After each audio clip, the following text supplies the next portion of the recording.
Hello সবাইকে, আমি রিনি। আমার একটা নতুন ভিডিওর অনেক ওয়েলকাম। আমার মুখটা দেখছো কীরকম বাংলার পাঁচ হয়ে আছে না? তার কারণ হলো আগের দিন রাত্রেবেলা আমি লেট করে ঘুমিয়েছিলাম, বাট পরের দিন সকালে তাড়াতাড়ি উঠতে হয়েছে। তার জন্য আমাকে খুব জোর করেনি, বাট নিজের শরীরকে ফিট রাখার জন্য কিছু তো কষ্ট করতে হবে। আমার দোষ, সেটা আমার ঘুম আসেনি, বাট সকালটা যে আমি একবারে মানে আগের দিন আমার রাতে ঘুম আসেনি বলে সকালটা যে আমি লেট করে শুরু করবো সেটা তো না। তাই জন্য কষ্টকর হলো, আমি উঠে হেঁটে চলে এসেছি এখানে। এখানে দেখো 6:30 পৌনে 7টার সময় কতটা রোদ উঠে গেছিলো, মারাত্মক রোদ। এই ভিডিওটা আমার বুধবার দিনের ভিডিও।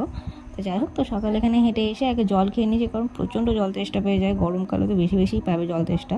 তো জলটা খেয়েই তারপর এখানে গরম জল নিয়ে বসে পড়েছিলাম মধু আর লেবু দিয়ে। তো এখানে ঠাকুমাও চা খাচ্ছিলো, ঠাকুমাকেও চা করে দিচ্ছিলাম, ঠাকুমা মাকে আর দাদাকে। তো এখানে আমি গরম জল খাচ্ছিলাম, ঠাকুমা চা খাচ্ছিল। আর মায়ের চা, দাদার চাটা ঢাকা ছিল। মা মনে হয় কিছু একটা কাজ করছিল, দাদা ঘুমাচ্ছিল। ওরা যখন উঠবে তখন চা, দাদা যখন উঠবে দাদা চা খেয়ে নেবে, আর মা একটু পরে খেয়ে নেবে চাটা। তো যাই হোক, আমি গরম জলটা খেয়ে নিয়ে ও এসে আমার কোলে বসলো। তো ওকে একটু আদর না করলে তোমার হবে না, আর ও এত কিউট, ওকে আদর না করে থাকাও যাবে না। তো ওকে একটু আদর টাদর করে তারপর এখানে আমি চিয়া সিড জলটাও খেয়ে নিলাম। তারপর এখানে সকালে খেয়েছিলাম আলুর তরকারি, মুড়ি আর একটুখানি চানাচুর। মানে আমার প্রচণ্ড খেতে ইচ্ছা করে। আমি ডায়েট করি, ডায়েট বলতে আমি খুব এবার স্ট্রিক্ট ডায়েট করছি না, মেনটেন করে চলি খাবারগুলো। বাট যখন আমার যেটা খেতে ইচ্ছা হয়, মানে বাইরের খাবার খাই না, বাট বাড়িরই যদি কিছু খাবার আমার খেতে ইচ্ছা হয় সেগুলো মানে খাই। বাট আমি এটা খুব মেনে চলে খাই। তো তরকারি মুড়ি অনেক দিন খাইনি, তো ভাবলাম যে না, একদিন খাওয়াই যায়, একটু বেশি হেঁটে নেবো। তো যাই হোক, তো একটু মুড়ি তরকারি খেয়েছিলাম। তারপর এখানে বেরিয়ে পড়েছিলাম একটু দুপুরবেলায়, প্রায় 1-1:30টার সময় একটু কাজ ছিল, তো ওই কাজটাই করতে গেছিলাম। তো কাজটা মিটিয়ে এসেছি। তো কাজটা আমার হয়নি, তো আমাকে নেক্সট দিন আবার যেতে হবে।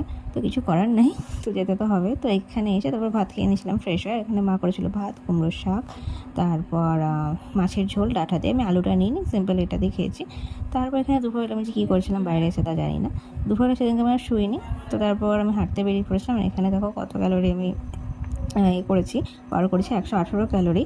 তো এটা আমি আগে জানতাম না, সত্যি কথা বলতে। স্মার্ট ওয়াচ ইউজ করতাম, বাট এইভাবে যে ক্যালোরি, মানে কত ক্যালোরি তুমি করছো, বার্ন করছো, সেটা দেখা যাবে। তো সেটা আমি জানতাম না, বাট এখন জানতে পেরেছি। তো এখন আমি এইভাবেই মেনটেন করে হাঁটবো। তো যাই হোক, তারপর এসে বাড়ি এসে 5 মিনিট বসে আমি জামা কাপড়গুলো তুলে নিলাম, কারণ সন্ধ্যা লেগে গেছিলো। তো এখানে ও উপরে উঠেছে কী করে জানি না, বাট নামতে আর পারছে না। তো ম্যাও করে যাচ্ছিলো, ওকে ডাকছিলাম তাও আসতে পারছিল না। তো খুব কষ্ট ওকে নামিয়েছি। এরকম এখন এসে এখানে শুয়েছে, কারণ ও উঠে আর নামতে পারছিল না, ভয় লেগে গেছিলো। আমি এখানে হরলিক্স খেয়ে নিলাম। তারপর রাতে ডিনার করেছিলাম ছোলা সেদ্ধ, শাক আলু সেদ্ধ, একটু সামান্য সস, লঙ্কা আর তারপর আমি একটু স্কিন কেয়ারও করে নিয়েছিলাম, দাঁতের কেয়ারও করে নিয়েছিলাম, পায়েরও কেয়ার করে নিয়েছিলাম। আর আমি এই ফেস ওয়াশটা ইউজ করি, আর রাতেবেলা সিম্পল আমি টোনার আর একটা জেল ইউজ করি। আর এই পেস্টটা আমাকে ডাক্তারে সাজেস্ট করেছে, তো এটা আমি মাজি। আর তারপর গোড়ালি ফাটার ক্রিম লাগিয়ে চুল বেঁধে ঘুমিয়ে পড়েছিলাম। টাটা।